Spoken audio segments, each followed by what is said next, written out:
So the history of the Crowninshield family begins in 1684 when Dr. Johannes Caspar Richter von Crowninshield arrived in Boston. Although he was a surgeon and supposedly a nobleman, many unfavorable rumors began to spread regarding why he came to the New World. Some believed that he was expelled from both Ireland and England for, quote, dark, nameless things.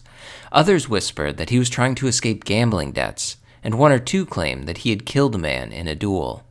Perhaps to escape this gossip, he moved to Lynn in 1690, where he gained respect for his medical opinions. When he was 50 years old, he married one of his patients, Elizabeth Allen, and the two would acquire a great deal of property near Spring Pond on the Lynn-Salem border. At the Phillips Library, I came across this wonderful deed drawn up by Elizabeth's parents on July 12, 1697. On the back, it is signed by Johannes Crowninshield on behalf of his wife. Unfortunately, he died broke in 1711, leaving Elizabeth to care for their 5 children. Within 4 months, she had remarried and left for England, leaving some of her children behind.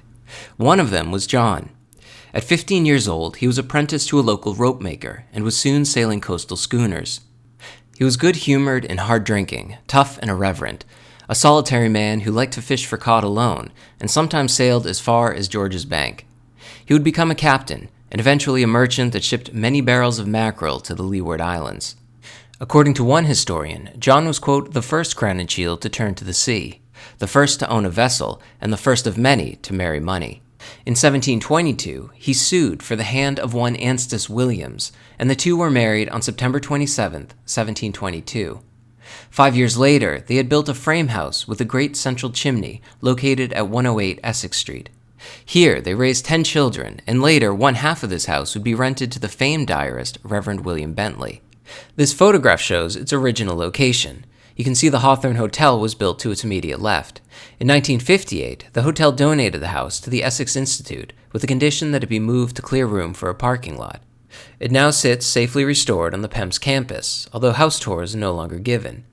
But you can still peek into the windows and get a sense of where meals were prepared and ate, where they were warmed by the fire, or entertained guests.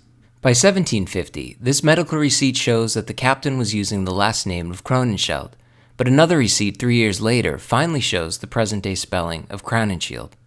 Also, I'd like to quickly note how important it was to see these documents in person at the Phillips Library. To actually hold a piece of paper that Captain John Crowninshield once held 270 years ago was very meaningful, and definitely helps as I carve his gravestone. In 1761, he died at 58, leaving behind a substantial estate of £1,500. His son George would marry Mary Derby, the sister of Elias Haskett Derby, and his daughter Elizabeth would marry Elias Haskett Derby himself. The wedding of Elias and Elizabeth was in 1757, and there's no doubt in my mind that Derby once stood and prayed in front of his father-in-law's headstone in 1761. Now, if we look at Anstis's grave, it informs us that she died on September 10, 1774, and there are many surviving documents involving her estate, which was managed by Elias Haskett Derby. This one, for instance, is a list of payments to be made, including one that says, "Pay for ye gravestones, £6, 13 shillings, and 4 pence." Gravestones is plural for what I assume includes both the headstone and footstone. This document is dated August 1st, 1774. Above, it says Anstis Crowninshield, deceased, which is really odd considering that, according to her grave, she died in September. There is also this document, which breaks down her inheritance, dated August 10th, 1774. Furthermore, in Volume 15 of the Essex Institute Historical Collections, there is a 1773 entry from the account book of Gibson Clough, which reads, "Mrs. Anstis Crowninshield, buried with underbars and tolling ye church bell." And finally, Reverend William Bentley himself wrote that her year of death occurred in 1773.